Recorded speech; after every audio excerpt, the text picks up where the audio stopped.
ॐ नमः श्रीयतिराजाय विवेकानन्दसूरये सच्चित्सुखस्वरूपाय स्वामिने तापहारिणे। নমস্কার।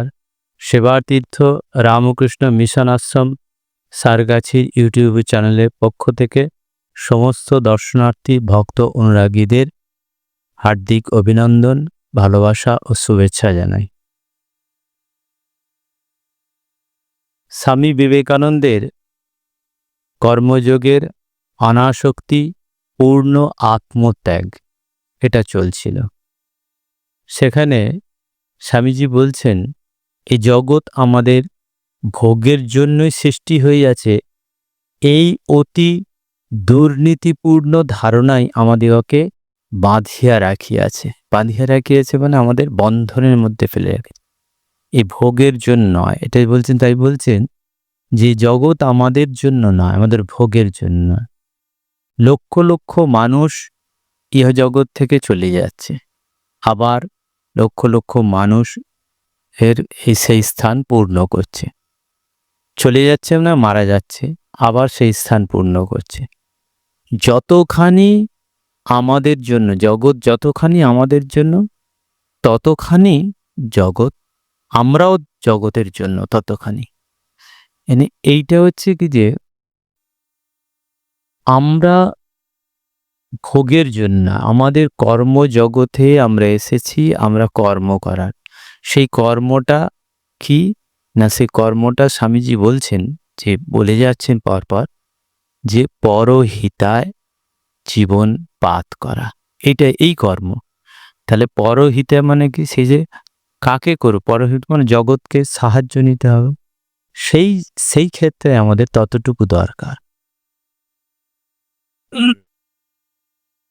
স্বামীজি বলছেন যে ঠিকভাবে কাজ করতে গেলে প্রথমেই আমাদের আসক্তির ভাব ত্যাগ করতে হবে। কারণ আসক্তি থেকেই আমাদের যত দুঃখ কষ্ট। এই জন্যই গীতাতেও বলছেন নিরাসক্ত হচ্ছে, আর স্বামীজিও এখানে বলছেন নিরাসক্ত হচ্ছে, আসক্তিহীন হওয়ার জন্য। হইচইপূর্ণ কলহে নিজেকে জড়াতে নিষেধ করছেন, আর নিজের সাক্ষী স্বরূপ অবস্থান থেকে কর্ম করতে বলছেন। সাক্ষী স্বরূপ মানে প্রত্যেকটা কাজ, প্রত্যেকটা কর্ম বা প্রত্যেকটা প্রবাহ চলছে, সেটা আমার দ্বারাই হোক বা যেভাবেই হোক চলছে, সেই চলাটাকে আমি শুধুমাত্র সাক্ষী স্বরূপ, মানে আমার সঙ্গে সেইটার কোনো আসক্তি থাকবে না। যখনই আসক্তি থাকবে তখনই দুঃখ। আমি কোনো কাজ করলাম, সেই কাজটা আমাকে করতে হবে, এই দায় বা এই দায়িত্ব বা এইটা আমার কাছে এসেছে সুযোগ, সেই সুযোগের মধ্যে আমরা কর্মটাকে সম্পূর্ণ করব। কিন্তু সম্পূর্ণ করে কাজটার ফলাফলটাতে আমি যদি আসক্তি হই, আমি যদি চিন্তা করি বা আমার যদি আকাঙ্ক্ষা থাকে, তাহলে কিন্তু আমার দুঃখ কষ্ট সব কিছু থাকবে। আর যদি এই আসক্তিহীন অবস্থায় কাজ করি, তাহলে আমাদের কোনো দুঃখ কষ্ট কিছু থাকবে না। সেটাই শেখাচ্ছেন স্বামীজি। কিরকম ভাবে কাজ করতে হবে? স্বামীজি বলছেন যে, স্বামীজি নিজে বলছেন যে, আমার গুরুদেব বলতেন নিজ সন্তানদের উপর দাসী বা ধাত্রীর ভাব অবলম্বন করো। এই একটা, কারণ সবচেয়ে আসক্তি জিনিস কি? আমাদের নিজ সন্তান। সেই সন্তানের প্রতি আমাকে দাসীর ভাব বা ধাত্রীর ভাব অবলম্বন করতে। কিরকম দাসী বা ধাত্রী? আমরা যখন দাসীকে দেখি, দাসী সে কাজ করছে, আমার রাম, আমার লক্ষ্মণ, আমার ভরত বলে আমি কত তাকে যত্ন করছে সেই দাসী। বাবু বললেন যে, কোনো কারণে বাবু বললেন তোমাকে কাজ ছেড়ে হবে, বা সে কাজ ছেড়ে অন্যত্র চলে যায়, সঙ্গে সঙ্গে সেই রাম বা আমার গোপাল সবকে ভুলে গিয়ে আর এক বাড়িতে যখন যাবে, আর একটা কাজ যখন নেবে, সে কিন্তু মোটকে নিয়ে মোচামুচি নিয়ে সে চলে গেল এবং তাকে ভুলে গেল কি কেন? কারণ সেটা সে এই বোধটা, এই আসক্তিটা তার কাছে নেই যে আমার বলে। এই যখনই আমার বলে আমরা এই আসক্তি থেকে দূর হব বা অনিরাসক্ত হতে হবো, তখনই আমার মধ্যে আর কোনো গন্ডগোল থাকবে না, কষ্ট, দুঃখ কষ্ট থাকবে না। সেই ছেড়ে দেওয়াটা আমার কাছে নিজের সন্তান, মানে আমার এই শরীর উদ্ভূত হলেও কিন্তু আমি যদি সেই দাসীর বা সেই ধাত্রীরা যেমন হচ্ছে কি যে তারা যখন হচ্ছে কি যে ভূমিষ্ঠ হচ্ছে, মানুষ সন্তান যখন ভূমিষ্ঠ হচ্ছে, তারা যখন ধরছে তাকে, সেটা কি সে নিজের মনে করছে? সেটা কি তার মধ্যে সে আসক্তি থাকছে? না, সেটা একটা তার দায়িত্ব এসেছে, সেটা একটা কর্তব্য বলে মনে করছে, সেটা তার পারদর্শিতার মধ্যে সে কাজ করছে, ব্যাস কাজ করা ফিনিশ, ব্যাস হয়ে গেল। ঠিক সেইভাবে আমরা বলছে যে শিশুর সঙ্গে খেলা করছে, যত্ন করে লালন পালন করছে নিজের সন্তানের মধ্যে, কিন্তু দাসী বিদায় দিবা মাত্র সে গাঁটটি নিয়ে সে চলে গেল, সে বাড়ি থেকে চলে গেল। এত ভালোবাসা, আসক্তি সব ভুলে যায়। এটা আসক্তি দেখাচ্ছে কেরম করে? আসক্তিটা দেখাচ্ছে, সেটা দেখানো, সেটা তার মনের মধ্যে আসক্তিটা রেখাপাত করছে না। সেই জন্য বলছে, সাধারণ দাসীর পক্ষে তোমার সন্তানদের ছেড়ে অপরের সন্তান ছেলেদের কিছুমাত্র কষ্ট হবে না নেওয়াটা। সেই তুমিও যা কিছু তোমার নিজের মনে করো, সে সবের প্রতি এরূপ ভাব পোষণ করো। এই যে যা কিছু আছে সমস্ত আমার যে সামগ্রী বা সব কিছু, সব এই দাসীর মতো ভাব প্রয়োগ করছে, যেমনকি নিজের সন্তান বা যেই থাকুক না সমাজ, মানে পরিবারের মধ্যে, সব হচ্ছে কি যে সেই রকম ভাবে প্রয়োগ করতে হবে। সেটি শেখাচ্ছেন যে তবেই আমরা কেবলমাত্র সেই আসক্তি হচ্ছে কি যে থেকে আসক্তির ভাবটাকে ত্যাগ করতে পারবো। এবং এরম ভাব করে, এবং যদি তুমি ঈশ্বরে বিশ্বাসী হও, এবং ঈশ্বরে বিশ্বাসী হলে তাহলে কি হবে? যেমন দাসী সমস্ত তার, আমার বলে কিছু নেই। এই যে দাসী, সে তার গোপাল আমার গোপাল বলে করছে, যত্ন দিচ্ছে, আয় বাবা খায় বাবা করে করছে, তাকে নিচ্ছে। কিন্তু যেই মুহূর্তে তার পাওনা গন্ডা মিটিয়ে সে গাঁটটি নিয়ে চলে গেল, সেই মুহূর্তে মানে সেটা কার? সে বাবুর। এই যে বাবুর ভাবটা যেমন দাসীর আছে, ঠিক সেই রকম এই জগতে আমি আমার সন্তান, আমার স্ত্রী, আমার স্বামী, আমার বাবা, আমার ভাই, আমি যাকেই চাই বলি না কেন, সেই সম্পর্কের মধ্যে বলা হচ্ছে কি ঈশ্বরের, নট আমার। আমার বলে বলছি বটে, কিন্তু সব ঈশ্বরে। এই বোধ রাখতে হবে। এই বোধ রেখে যখনই আমি আমার যাওয়ার সময় হবে, তাহলে কি হবে? আমি খুব সহজেই আমি নিরাসক্ত হয়ে যেতে পারব। সেটাই বলছেন ঈশ্বরে। কারণ অত্যধিক দুর্বলতাই অনেক সময় মহত্তম কল্যাণ ও শক্তির ছদ্মবেশ দেখা দেয়।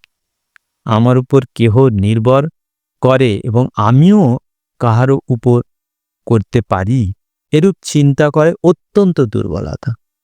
মানে আমার জন্য কেউ অপেক্ষা করছে বা নির্ভর করছে, বা আমি তার উপর নির্ভর করি, এইগুলো হচ্ছে কি যে একমাত্র দুর্বলতার চিহ্ন। কারণ যে যার এসেছে, সে তার কর্মের হচ্ছে কিছু করার জন্য এসেছে, এবং তাকে নিজেকে করতে হবে, এবং নিজেকে বলছেন স্বনির্ভর হতে, তার নিজের পায়ে দাঁড়াতে হবে, সেই আত্মবিশ্বাসের সঙ্গে দাঁড়াতে হবে। সেগুলো বলছেন যে আত্মবিশ্বাস যদি না থাকে, তাহলে সে কিছুই করতে পারবে না। বলছে যে এই বিশ্বাস হতে আমাদের সর্বপ্রকার আসক্তি জন্মায়। কি না কোন এসে আসক্তি? এই যে আমি, আমার উপর কেউ নির্ভর করছে এবং আমি তার উপর নির্ভর করছি, এই আসক্তি। এই আসক্তি থেকে সব কিছু সে কি যে বিশ্বাস, এই বিশ্বাস থেকে আসক্তি জন্ম, এই আসক্তি থেকে সকল দুঃখের উদ্ভব। মানে আমি কারো উপর নির্ভর করছি এবং আমার উপর কেউ নির্ভর করছি, এটা খুবই দুর্বলতার চিহ্ন। সেটা বলছে আমাদের মনকে জানানো উচিত যে এই বিশ্বজগতে কেউ আমাদের উপর নির্ভর করে না। একজন গরিবও আমাদের দানের উপর নির্ভর করে না। প্রকৃতি আমরা গরিবকে এই যে আমরা কি হচ্ছে নিজের আসক্তি থেকে আমার পয়সা আছে তাই আমি গরিবকে দিচ্ছি দিয়ে এইটা কেউ আমার উপর নির্ভর করছে না। এটাই আমাদের একটা দুর্বলতা এবং এটাই আমাদের একটা আসক্তি। এখানেই থেকে আমাদের কষ্ট। সেটি বলছে যে কেউ কোটি কোটি মানুষ না থাকলেও এরূপ সাহায্য চলে যাবে। প্রকৃতি সকলকে সাহায্য করছে, প্রকৃতি সকলকে সাহায্য করছে। ওই যে আমাদের গীতায় তাই বলছেন না, প্রকৃতি ক্রিয়মাণানি গুণাই কর্মণি সর্বস্ব অহংকার বিমূঢ়াত্মা কর্তা অহমিতি মান্যতে। প্রকৃতি সমস্ত কিছু করাচ্ছে এবং আমি নিজেকে কর্তা মনে করে আমি ভাবছি আমি করছি, এইটা না। আমার দ্বারা কেউ অপেক্ষা করছে না, নির্ভর করছে না, আমিও কার দ্বারা করছি না। সেটাই বলছেন যে প্রকৃতি সকলকে সাহায্য করেছে। আমরা কোটি কোটি মানুষ না থাকলেও এরূপ সাহায্য চলবে। তোমার আমার জন্য প্রকৃতির গতি বন্ধ থাকবে না। প্রকৃতির গতি কোনো রকম বন্ধ থাকবে না। যে অপরকে সাহায্য করে আমরা নিজেরাই শিক্ষা লাভ করছি, এইটাই তোমার আমার পরম সৌভাগ্য। এইটাই আমাদের এই শিক্ষাটাই নিতে বলছেন যে আমরা যখন অপরকে সাহায্য করার সুযোগ আসে সেটা কি হচ্ছে, সেটা নিজেদেরই নিজেরাই শিক্ষা লাভ করছি। এই জায়গাটাকে আমাদের নিতে হবে। সমগ্র জীবনে এই মহৎ শিক্ষাই শিখতে হবে। যখন আমরা সম্পূর্ণরূপে এটা শিক্ষা করতে পারবো তখন আর আমাদের দুঃখ থাকবে না। এই শিক্ষায় যে আমরা শিক্ষা লাভ করার জন্য এই অপরকে যে আমরা কিছুমাত্র সাহায্য করার যে অবকাশ এসেছে বা সাহায্য করার সুযোগ এসেছে সেটা আমাদের নিজের শিক্ষা লাভ করার জন্য। যখন আমরা সম্পূর্ণরূপে এই শিক্ষা করতে পারবো তখন আর আমাদের দুঃখ থাকবে না। তখন আমরা সমাজে যেখানে খুশি গিয়ে মিশতে পারবো, কোনো ক্ষতি হবে না। তোমাদের পতি-পত্নী, দাস-দাসী, রাজ্য এসব থাকতে পারে, কিন্তু যদি তুমি এই তত্ত্বটি হৃদয়ে রেখে কাজ করো যে জগৎ তোমার ভোগের জন্য রাও, আর তুমি সাহায্য না করলেও চলবে না এমন নয়, তবেই ওই সকল বস্তু তোমাদের কোনো ক্ষতি করতে পারবে না। এই যে সব কিছু আছে, পতি-পত্নী আছে, দাস-দাসী আছে, রাজ্য আছে, সব কিছু আমাদের ভোগের জন্য জগৎ, এই একটা জিনিস যদি আমরা বুঝতে পারি আমাদের ভোগের জন্য জগৎটা নয়। এবং আমরা হচ্ছে কি যে কাউকে সাহায্য না করলে চলবে না এটাও নয়। তাহলে কি জড়ভরতের মধ্যে থাকবে না। আমাদের কর্তব্যের অনুসারে বা আমাদের সুযোগ অনুসারে যেটা আসবে সেটা আমাদের মন প্রাণ দিয়ে তাকে ঈশ্বর বুদ্ধিতে, যেটা হচ্ছে শিবজ্ঞানে জীব সেবা, সেই সেবা বুদ্ধিতে যখন আমরা কর্ম করব, কর্মবুদ্ধিতে নয়। আমরা কর্মবুদ্ধিতে হলে সেখানে ভালো মন্দ এসে যাবে। সেবা বুদ্ধিতে যদি আমরা করি, যে ঈশ্বরকে যেমন আমরা পূজা সেবা করি ঠিক সেইভাবে আমাদের যখন যেটা আসবে সেই রকম সেবা বুদ্ধিতে আমাদের যদি করতে পারি তখন আমাদের এই দুঃখ কষ্ট আর থাকবে না। আমরা জগতে খুব সহজেই আমরা থাকতে পারব, আমাদের কোনো রকম কষ্ট হবে না, যে কোনো জায়গায় আমরা খাপ খাইয়ে নিতে পারব। বলছে এই বৎসর হয়তো তোমরা কয়েকজন বন্ধু মারা গেল, জগৎ কি স্বীয় গতিরুদ্ধ করে তাদের পুনরাগমনের জন্য অপেক্ষা করবে? আমরা তো দেখি কেউ আমাদের প্রিয়জন মারা যাচ্ছে বা কোনো আমাদের বড় কেউ মারা গেছে নেতা টাইপের বা কিছু, তাতে করে কি জগৎ কি থমকে গেল? জগৎ কি তার অপেক্ষা করবে? না। বলছে জগৎ শিরোরুদ্ধ করে, তার গতি রুদ্ধ করে তাদের পুনরাগমনের জন্য অপেক্ষা করবে? করছে? ইহার স্রোত কি বন্ধ হয়ে গেছে? না, ঠিক চলে যাচ্ছে। অতএব তোমার মন হতে এই ভাব একেবারে দূর করে দাও। তোমাকে জগতের জন্য কিছু করতে হবে, এই জগতের জন্য কিছু করতে হবে, এই ভাবটাকে দূরে সরিয়ে দাও। জগতের জন্য না, আমরা নিজেকে শিক্ষা লাভ করার জন্য আমাদের যতটুকু করণীয়, যতটুকু সুযোগ আসবে সেইভাবে কর্তব্য বুদ্ধিতে আমাদের করতে হবে, ভালোবাসার মধ্যে দিয়ে, নিষ্ঠার মধ্যে দিয়ে আমাদের করতে হবে। জগৎ তোমার নিকট হতে কোনো সাহায্যই চায় না। জগতের সাহায্যের জন্য আমার জন্ম, এ কথা চিন্তা করা কোনো মানুষের পক্ষে নির্বুদ্ধিতা। স্বামীজি বলছেন, পরিষ্কার বলে দিয়ে যাচ্ছেন যে জগতে সাহায্যের জন্য আমার জন্ম। আমি সেই, আমরা ছোটবেলায় সেই কবিতা পড়ছি, বলছে আমি মরিলে কি হবে, জগতে কে উদ্ধার করবে, একটা কবিতা আছে। হ্যাঁ, তো সেই রকম নয়। আমি মরলেও জগৎ চলবে, লক্ষ মানুষ মরলেও জগৎ চলবে। আমার জন্য কেউ অপেক্ষা করে না, কেউ অপেক্ষা করে না, কেউ না।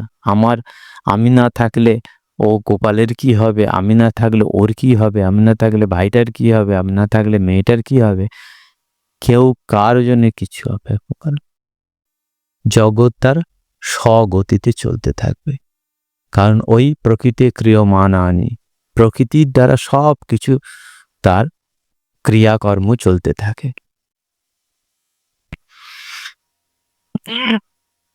বলছে এটা নিছক অহংকার, এটা স্বার্থপরতা, ধর্মে রূপ ধরে প্রতারণা করা। এইটা কি না, জগতে সাহায্যের জন্য আমার জন্ম। এইটা হচ্ছে কি, আমি একজন ধার্মিক হয়ে আছি, আমি একজন মহাবীর হয়ে আছি, জগতে আমার জন্য, আমার থেকে কতজন প্রতিপালিত হচ্ছে, আমার জ্ঞানে কতজন লালন পালন হচ্ছে, আমার জ্ঞানের মধ্যে, বুদ্ধি মধ্যে দিয়ে সবাইয়ের একটা দিক খুলে যাচ্ছে। আমি এত কিছু করলাম, এত কিছু করে সমাজটাকে উন্নতি করলাম, কিচ্ছু না। এইটাই সবচেয়ে নির্বুদ্ধিতা, সবচেয়ে নির্বুদ্ধিতা এইটাই। তোমার দ্বারা কিচ্ছু না, জগৎ তার নিজস্ব গতিতে চলবে। তাই বলছে যে অহংকার এটা, এবং ধর্ম রূপ ধরে প্রতারণা করা, মানুষকে প্রতারণা করা। তোমার অথবা অন্য কার উপর জগৎ নির্ভর করে না। এই ভাবটি উপলব্ধি করার জন্য যখন তোমার স্নায়ু ও পেশিগুলিতে গঠিত হবে, তখন কর্মজনিত কোনো প্রতিক্রিয়া তোমাকে পীড়িত করবে না। এটা পরিষ্কার বলে যাচ্ছে। যখন তুমি কোনো লক্ষ্যে কিছু দাও, পরিবর্তে কিছু আশাই করো না, সে তোমার কাছে কৃতজ্ঞ থাকুক একটুও না চাও, তখন তার অকৃতজ্ঞতা তোমার উপর কোনো প্রতিক্রিয়া করবে না, কারণ তুমি কিছুই প্রত্যাশা করো নাই, কখনোই চিন্তা করনি যে তোমার প্রতিদান পাবার কোনো অধিকার আছে। এই জায়গাটা আমরা সাহায্য করলাম বা আমরা তাকে কিছু দিলাম, তার প্রতিদানে সে আমাকে কিছু দিক, আমার কৃতজ্ঞতা স্বীকার করুক, আমাকে মানুক, আমাকে সম্মান দিক, না, আমাকে একটু ভালো বলুক আমি যে করেছি, না। এইটা যখন আমাদের মন থেকে একদম দূরীভূত হয়ে যাবে, বিদ্যাসাগর মহাশয়কে যখন বলছেন যে আপনাকে নামে তো গালাগালি দিচ্ছে, তখন বিদ্যাসাগর বলছে, কই, আমি তো তাকে উপকার করিনি। এই কথাটার অর্থ কি? কথাটার অর্থ হচ্ছে আমি তাকে উপকার করেছি, এই বোধ আমার যদি থাকে, এবং আমি তার প্রতি উপকার পাবার যদি আমার থাকে, বোধ থাকে, তাহলে কি হবে, ওই গালাগালটা আমার কাছে লাগবে। সেই জন্যই বলছে আমি তো তার উপকার করিনি। উপকার করিনি মানে কি, সত্যি বিদ্যাসাগর কি উপকার করেন না? উপকার করেছেন। তিনি যে ঈশ্বর বুদ্ধিতে, তিনি যে করেছেন যে নিজেকে শিক্ষা লাভ করার জন্য, তিনি করেছেন যে প্রকৃতির দ্বারাই, প্রকৃতিরই হচ্ছে কি যে দ্বারা তার কাছে এই সাহায্য আসার কথা, ঈশ্বরই প্রেরিত করেছেন এই সাহায্য। এটা তার প্রাপ্য, এটা তার প্রাপ্য। সেখান থেকে বঞ্চিত করা আমি অপরাধী হব। সেই সেই জায়গা থেকে তিনি তার কিছু দিয়েছেন। তো সেখানে আমার কোনো প্রত্যাশা থাকবে না। ঈশ্বরকে যখন আমি কিছু দিই, সেইটা কি আমি আমার আমার প্রত্যাশা থাকে, হে ঈশ্বর তোমাকে ভক্তি করলাম, তুমি আমাকে ভক্তি ফিরিয়ে দাও? থাকে না, থাকে না। আমরা একটা বাচ্চা ছেলেকে ভালোবেসে একটু আদর করে একটা চকলেট দিই, আমি কি তার কাছ থেকে প্রতিদান চাই যে তুই আমাকে থ্যাংক ইউ জানাও, আমাকে চকলেট দাও, আমাকে আমাকে কিছু দাও? না। ঠিক সেই রকম যখন আমরা এই সমাজে এইভাবে জীবনযাপন করব, এইভাবে আমাদের যখন কর্মজগৎটা থাকবে, তখন আমরা কোনো রকম আমরা সেই জায়গাটা থাকবে যে তখন আমাদের কোনো প্রতিক্রিয়া যখন না থাকবে, তখনই আমরা ঠিকভাবে আমরা এই কর্মটাকে বুঝতে পারবো। এই যে অনাসক্তি, সেই অনাসক্তিটা আমাদের কাছে তখন আসবে। কারণ আসক্তি, আমি তার কাছে প্রত্যুত্তর বা আমি সেখানে আমি কিছু প্রতি উপকার চাইছি, সেটা কি আশা, মানে আসক্তি। তাহলে নিরাসক্ত যখন হবে তখন আমরা কি হবে? তখনই আমরা ঠিক ধর্মের দিকে এগোবো, ঈশ্বরের দিকে এগোবো। আমরা তাই বলছেন। বলছে তার যা প্রাপ্য ছিল তুমি তুমি তাই দিয়েছিলে। যে বলছে না যে সে সে আমাকে, তার কাছ থেকে প্রত্যাশা কিছু নেই, তার কাছ থেকে কোনো চিন্তাই নেই, তার কাছে প্রতিদান কিছু নেই। কারণ সে যখন সাহায্যের জন্য প্রার্থী হয়েছিল এবং আমি সেখানে উপস্থিত হয়েছিলাম, সেটা জানতে পেরেছি, সেই সুযোগটাকে আমি নিয়ে তারই জিনিস তাকে দেয়া হলো। ঈশ্বরের জিনিস আমার কোথায়? সৃষ্টি আমি কি সৃষ্টি করতে পারি? আমার নিজস্ব এই শরীরটা দেখছি, যেটা আমার সবচেয়ে প্রিয়, সেটাই আমার নয়। তাহলে আমার এখানে কি আছে? কেবলমাত্র আমার আছে ভালোবাসা। সেই ভালোবাসাটা নিশ্চয়ই নিঃস্বার্থ। ভালোবাসাটা কখনো স্বার্থ থাকে না। এই ভালোবাসাটাই একমাত্র দিতে পারি আমরা। সেখানে আমাদের প্রত্যাশা থাকে না। সেই জন্য বলছেন যে যা প্রাপ্য ছিল তাই দেওয়া হয়েছে। তার নিজ কর্মের ফলে সে ওটা পেয়েছে। তোমার কর্ম তোমাকে উহার বাহক করেছিল মাত্র। এই যে কর্মটা তাকে সে পেয়েছে কিনা, আমাকে কেবলমাত্র বাহক করে তাকে প্রদত্ত হয়েছে। এইটা তারই কর্মফলে সে পেয়েছে। এটাই বলছে যে কিছু দান করে তুমি গর্ববোধ করবে কেন? তুমি তো ওর বাহক মাত্র। জগৎ নিজ কর্মের দ্বারা উহা লাভ করিবার যোগ্য হয়েছিল। এতে তোমার অহংকারের কারণ কি? সে যে যোগ্যতা লাভ করেছে, সেটা সে যে সেই জিনিসটা পেয়েছে, সেটা তার হচ্ছে কি যে কর্মফল দ্বারা পেয়েছে। তাই যে বলছে নিজ কর্মের দ্বারা। জগৎকে তুমি যা দিতেছ তা এমন একটা বড় কিছু নয়, সেটা হচ্ছে কি যে তার প্রাপ্য তুমি দিয়েছ, তুমি কিছুই দিতে পারো। অনাসক্তির ভাব লাভ করলে তোমার পক্ষে আর ভালো বা মন্দ বলে কিছুই থাকবে না। স্বার্থই কেবল ভালো মন্দে প্রভেদ করে দেয়। এই যে স্বার্থ কেবলমাত্র ভালো আর মন্দকে প্রভেদ। যদি স্বার্থ না থাকে, নিঃস্বার্থ যদি হয়, তাহলে ভালো কি মন্দ কি আমার, যে কাজটা এসেছে সে কাজটা করা হয়ে গেছে, ব্যাস। এর ভালো মন্দ আর কিচ্ছুই জানি না। এইটি বোঝা বড় কঠিন, কিন্তু সময়ে বুঝবে যতক্ষণ না তুমি শক্তি প্রয়োগ করতে দাও। ততক্ষণ জগতের কোনো কিছুই তোমার উপর প্রভাব বিস্তার করতে পারে না। যতক্ষণ না আত্মা অজ্ঞের মতো হয়ে স্বীয় স্বতন্ত্রতা হারায়, ততক্ষণ কোনো শক্তি আত্মার উপর প্রভাব বিস্তার করতে পারে না। অতএব অনাসক্তির দ্বারা তুমি তোমার উপর কোনো কিছুর প্রভাব জয় করো, অস্বীকার করো। অনাসক্তির দ্বারা এই যে কিছু প্রভাব আমার উপর প্রভাব পড়বে, এইটাকে জয় করতে হবে, অস্বীকার করো, এটাকে বলছে। কোনো জিনিসের তোমার উপর কিছু করবার অধিকার নাই, এই কথা বলা খুব সহজ,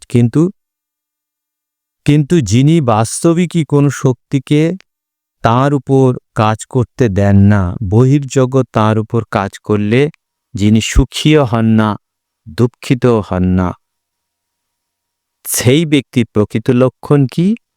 লক্ষণ এই যে সৌভাগ্য অথবা দুর্ভাগ্য কিছুই তার মনের কোনো পরিবর্তন সাধন করতে পারে না। সকল অবস্থাতে তিনি সমভাবে থাকেন। এই হচ্ছে সমতার হচ্ছে কি যে তার হচ্ছে কি যে বহির্জগতে উপর কোনো কাজ করলে সুখীও হন না, আবার সে যখন বাস্তবিক কোনো শক্তি তার উপর কাজ করতে দেয় না, মানে তার উপরে কোনো কাজ করতে দিচ্ছে এবং বহির্জগৎ থেকেও যখন তার উপর কিছু সুখ দুঃখের ভাগিদার হওয়ার জন্য চেষ্টা হচ্ছে, সেটাতেও তিনি হন না। তার মানে সম্পূর্ণ হচ্ছে কি যে একজন স্থিতপ্রজ্ঞের মতো অবস্থা। এখানেই বলছেন ভগবান শ্রীকৃষ্ণ বলছেন এখানে। তাই এখানে এই নিরাসক্ত ভাবের মধ্যে দিয়ে যদি আমরা কাজ করতে পারি, কেবলমাত্র তখনই আমরা প্রকৃত কর্মর রহস্যটা বুঝতে পারব এবং আমরা এই যে আত্মত্যাগ, তখন আমাদের কেবলমাত্র পূর্ণ আত্মত্যাগ আসবে। ওম শান্তি শান্তি শান্তি। হরি ওম তৎসৎ। শ্রীরামকৃষ্ণার্পণমস্তু।